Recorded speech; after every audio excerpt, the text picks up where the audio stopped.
Hello, everybody. We are live on YouTube tonight. At the same time as this live stream is happening, Cole, who's also named as Zenspaz, is live streaming it as well. But I I told Cole about that, and he's fine with me streaming tonight. So um, I'm gonna get things set up here. Most of you that are watching right now are watching after the fact, but I'm going to get things a-going here real soon.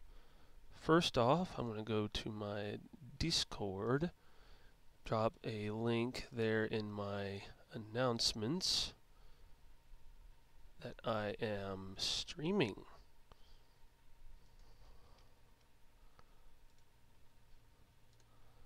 And we'll get this whole live stream underway.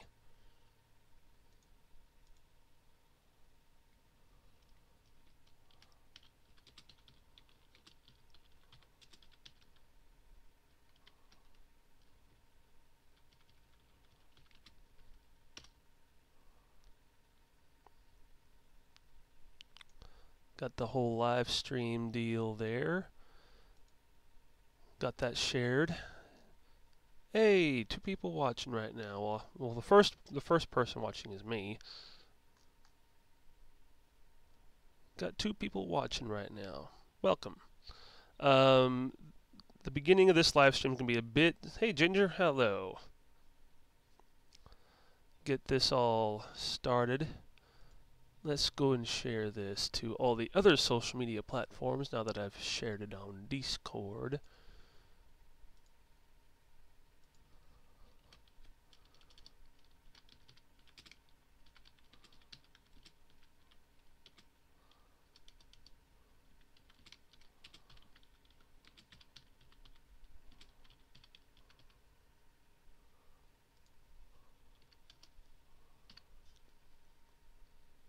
And boom, Facebook finished. Now off to share this on to Twitter.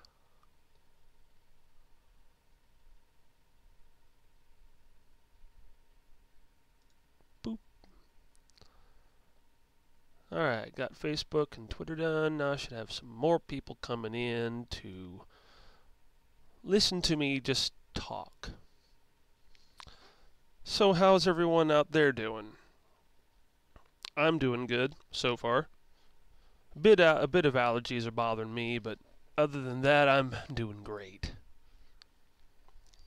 What to talk about? I've already talked about comic books in my last live stream. What to talk about now? That's the thing. That is the who boy of a thing. What do I want to talk about right now? Well, first off, Cole is live streaming right now. I think he's playing Fallout New Vegas. Yeah, hey Callum. Yeah, I was just yeah, hey Callum, how you doing? Yeah, for those of you that are coming from Cole's stream, you guys know what he's doing. He's playing Fallout New Vegas. I think he's got some mods in there too. I didn't bother asking Cole if he was playing with mods or not, but all I know is he's playing Fallout New Vegas, which, by the way, is my all-time favorite favorite game of the Fallout series. This I haven't done streaming like this in quite a long time. As far as streaming for 30 minutes and streaming as often as I do now, as I'm able to now, I haven't done this in years. The last official live stream before the one I did a couple days ago, the last official live stream that I did was only like 7 minutes long, and it was back in December when Carrie Fisher passed away. But as far as doing 30-minute live streams, it's been a while. And I'm going to be doing more. I'll be doing maybe 1 or 2 live streams a week. I will not and all the videos you're gonna be seeing now are you guys hearing me okay? Just out of curiosity.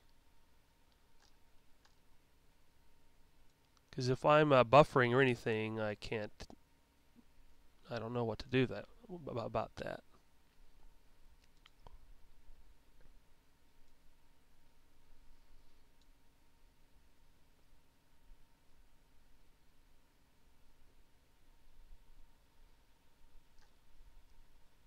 Audio's fine, no buffering, no incidents like that.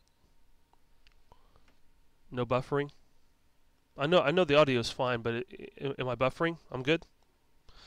YouTube is kind of weird.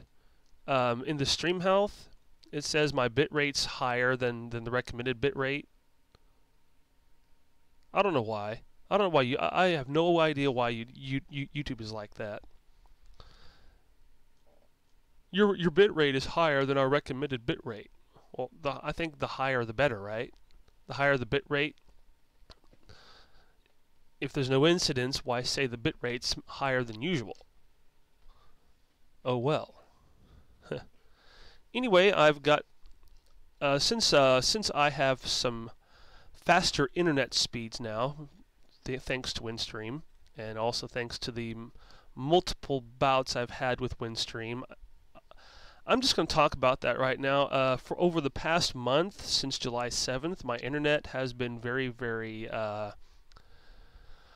Let me see how I can put this into terms that are not offensive, because I've went on a few Iron Sheik rants with Windstream about my internet connection issues, and it's very irritating. Most of you out there that have Windstream know exactly what I mean by that, because since July 7th, my internet connection with Windstream has been off and on. My old modem that I had would just reset all the time, every few hours, and I didn't know why. And then I looked on the internet for anything that would give me any ideas as to what's happening, and I found out that there's a national internet connection issue with Windstream, and I tried telling some of the Windstream techs about it. They refused to believe that there was a national issue, until finally I called up Windstream around the end of July and told them that basically I was canceling my Windstream internet. I wanted to cancel my internet service with them because of the poor internet connection, and I told them to transfer me to their customer service department so I can talk to somebody there.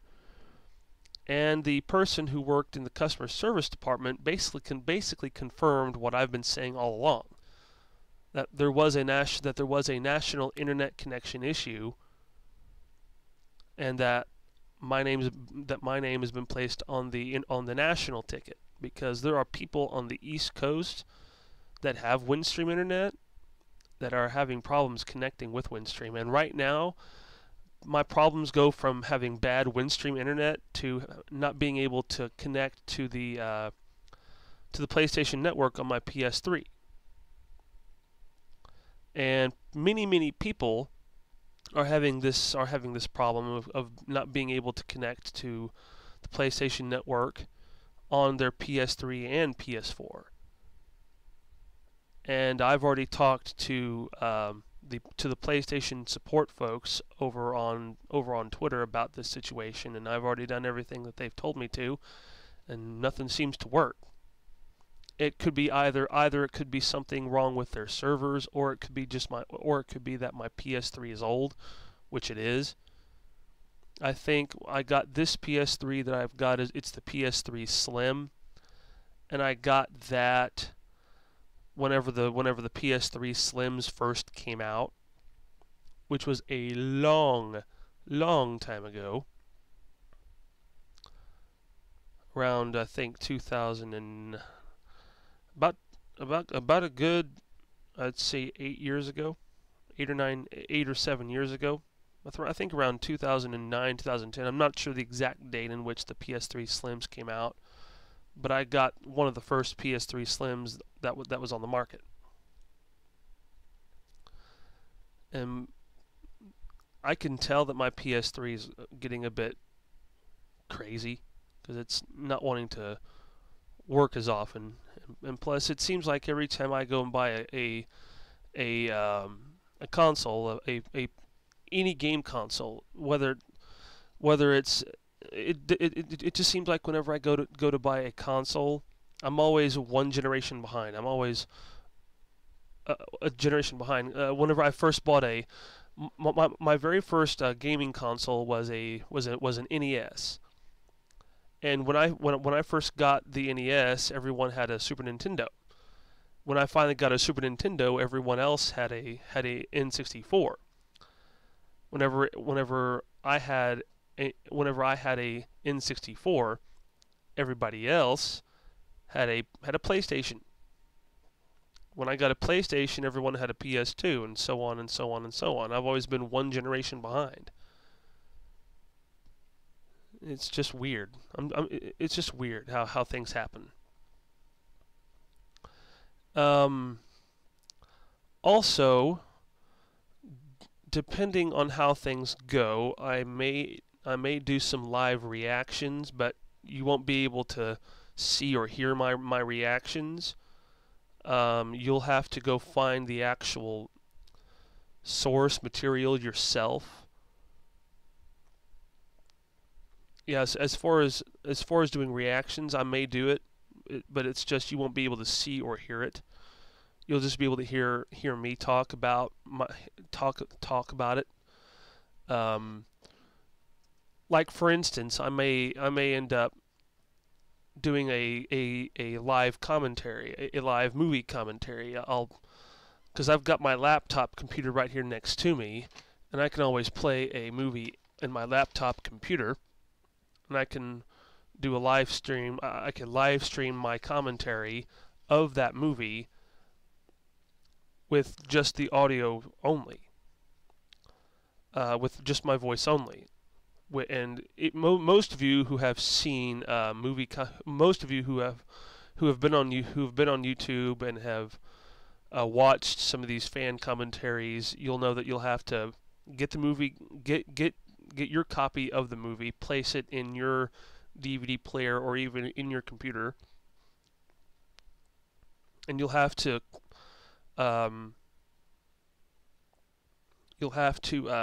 sync it up with the with the live stream or the video or the YouTube video you're watching.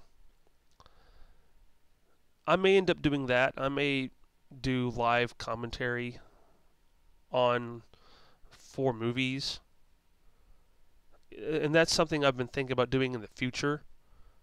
But other than that, I really don't have any idea what else I'm going to do besides just talk about random topics. There are some things that have happened this week that I do want to talk about. More specifically, those of you that are a part of my Discord, if you've seen all of my posts on Discord of the recent celebrity deaths that are happening, you'll know that a lot has been happening. Just over the past couple of days,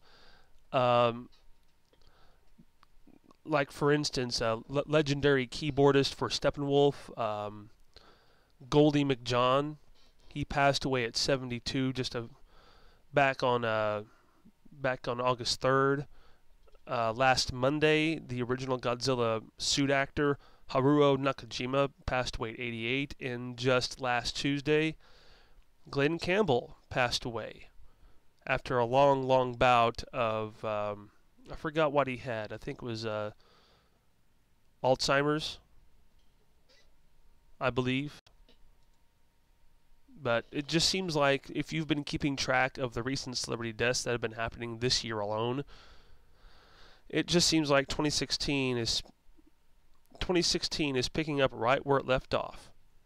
And we are now in August of 2017, and there have been multiple celebrity deaths over the just the past 3 months.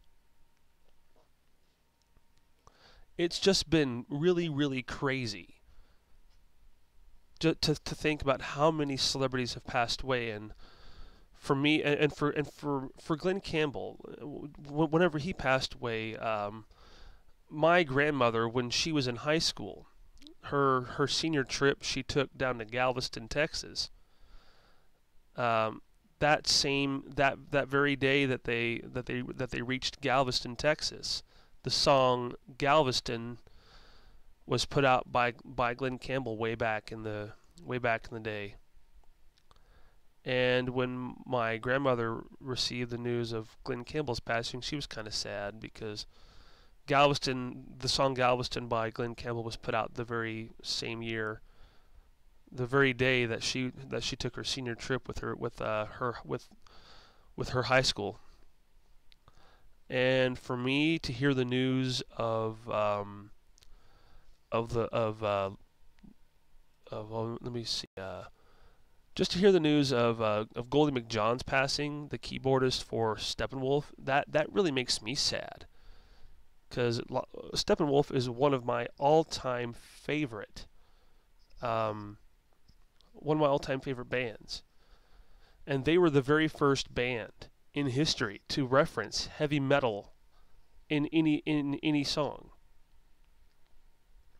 The line "Heavy Metal Thunder," they were the first.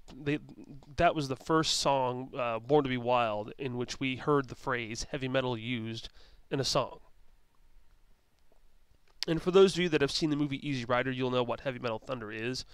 And basically the whole song of Born to Be Wild is basically about riding a motorcycle down the interstate and feeling the wind through your hair and hearing the thundering of the engine from the motorcycle. And by the way, the movie Easy Rider, that's a great movie, and I wouldn't mind seeing Easy Rider remade using today's technology, because back then when Easy Rider was first put out, the means of making a movie back then were kind of limited. The technical means were limited,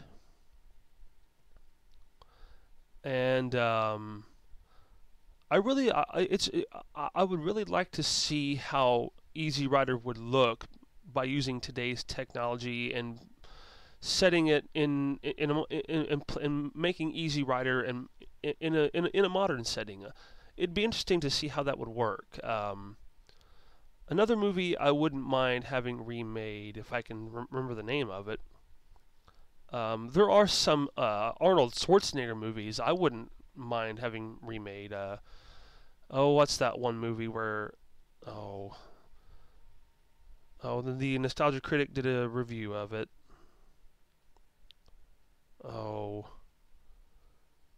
It's about a kid who has this ticket, who goes to the Arnold Schwarzenegger movie I'm trying to think of. Last Action Hero. I finally figured it out. I really wouldn't mind seeing Last Action Hero remade.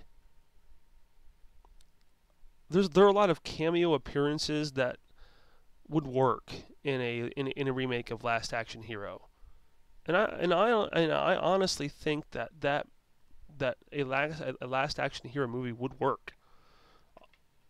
You could have a cameo appearance from Arnold Schwarzenegger to reference the original movie, or you can just keep all the original actors away from the Last Action Hero remake.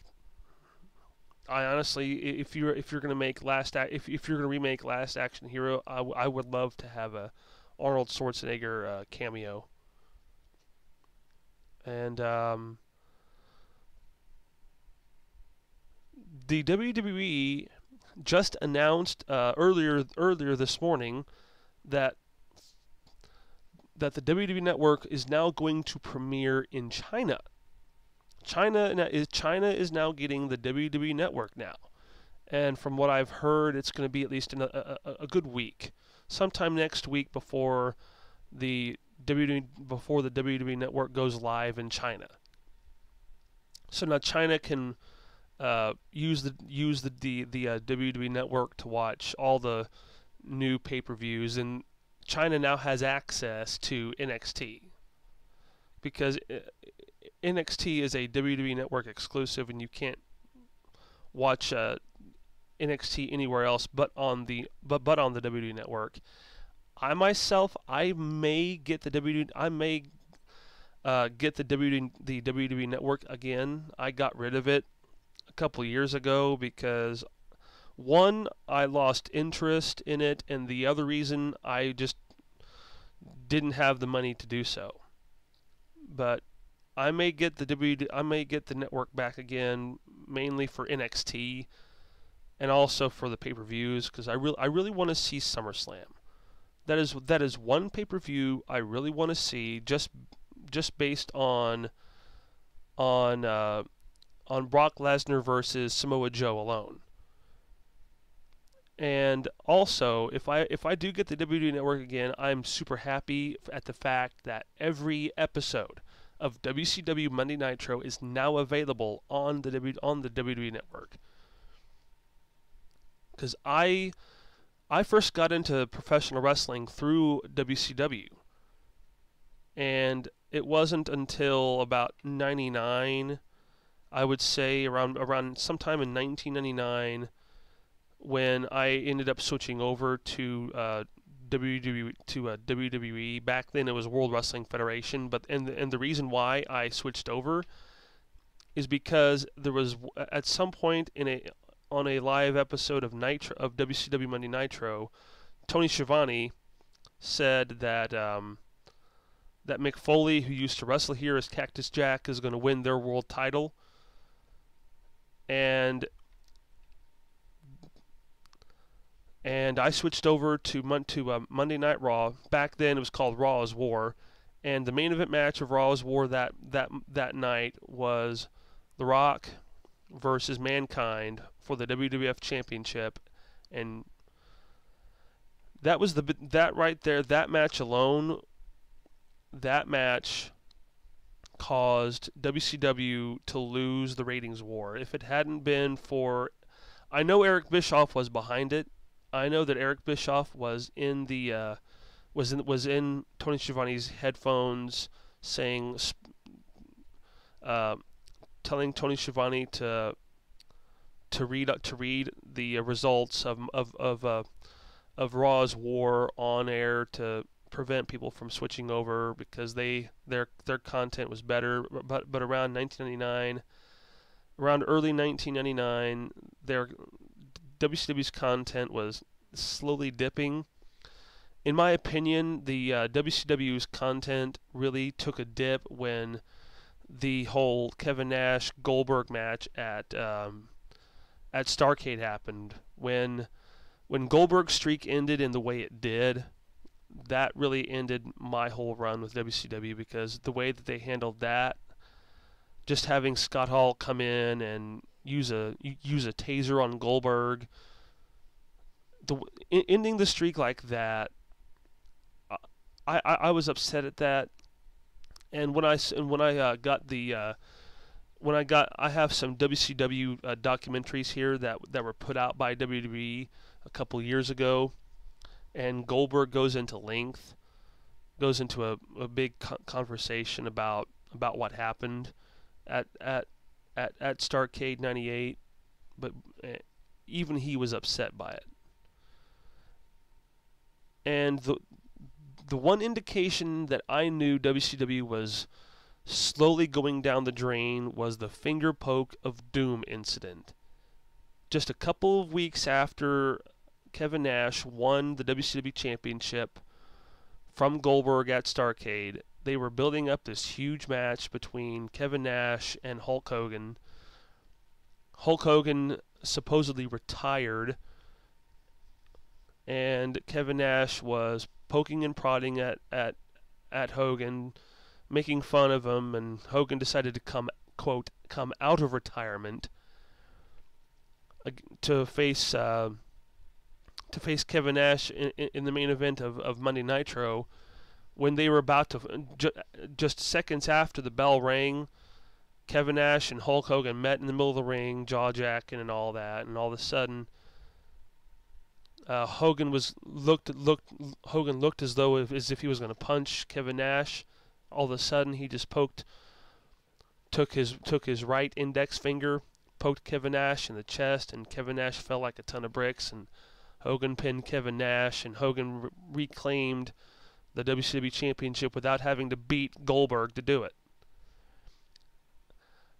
That was kind of a bad move, but if you look at it from a storytelling standpoint, it was a good move as far as Hogan being a heel was concerned. But from a fan perspective, that was kind of a cowardly way to win it.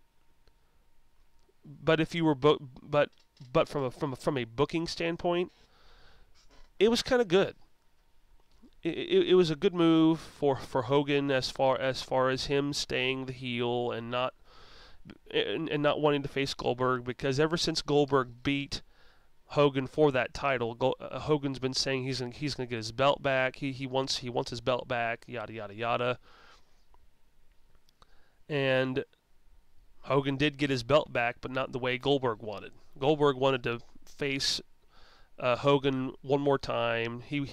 Goldberg even a week after Goldberg won the world title from Hogan, he kept saying to Hogan, anytime, anywhere, if you want your title back, come face me in the ring and take it. And that when Goldberg won the title, I would say in July '98, and he held on to the championship until late December. I think Starrcade was on pay-per-view just about a week before Christmas. It was sometime late December '98 when Goldberg lost the title to Kevin Nash, and ultimately his streak as well.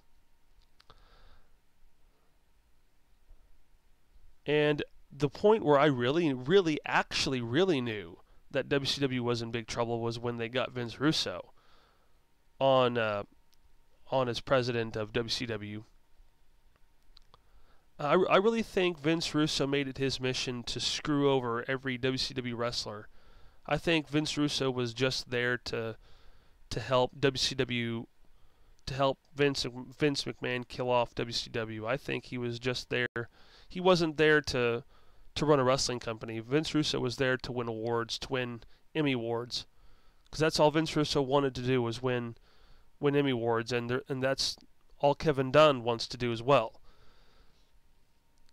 And it's really upsetting that Vince McMahon still keeps him around, Kevin Dunn. I mean, it really is upsetting. Well, I'm going to take a few seconds to take a break here. I'll be back here in a couple seconds. I just have to do some stuff, so I'll be back.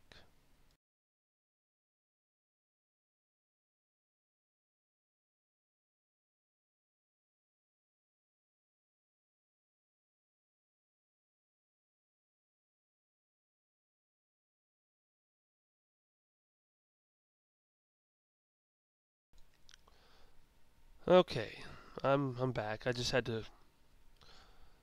I needed to clear my throat, and I had to mute my mic to do it. But anyway, I'm very excited for SummerSlam.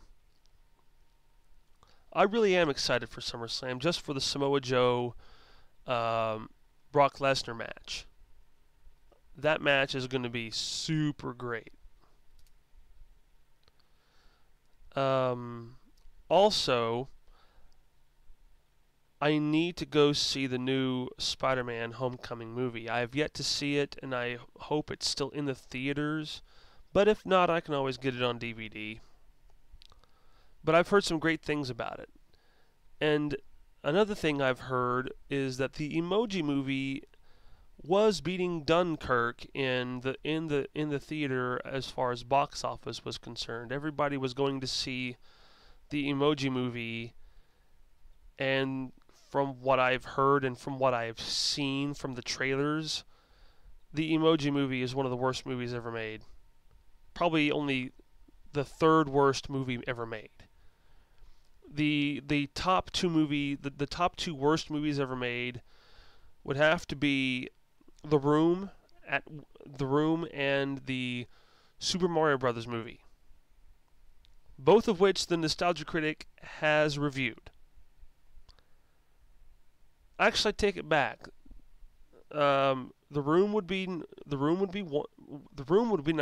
worst movie ever made.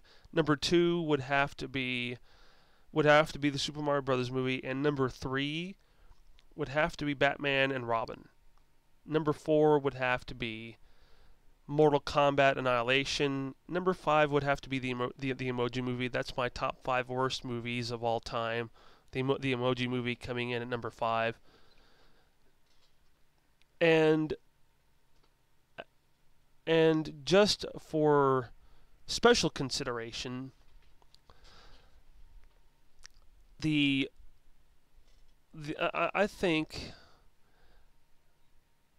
really think that Gem of the Holograms doesn't deserve to be on any list, because Gem of the Holograms deserves to be on a list of its own. To be on someone's top 5 list of worst movies of all time. I saw that movie. I saw Gem of the Holograms. My God, was it bad. And I'm sure all of you out there have seen it too, and also I'm pretty sure all of you have also seen the Nostalgia Critic's review of Gem of the Holograms as well. He ripped into that movie. There are a lot of movies that the Nostalgia Critic has reviewed that he really ripped into hard.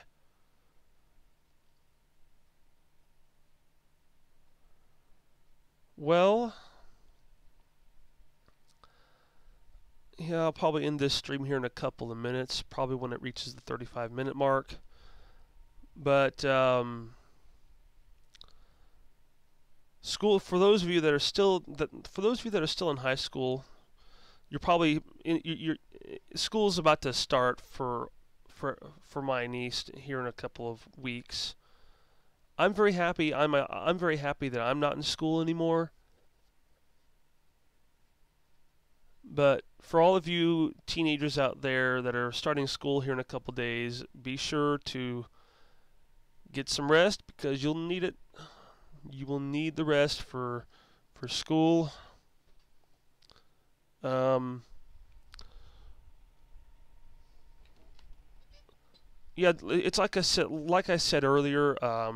I'll probably do some fan commentaries for movies.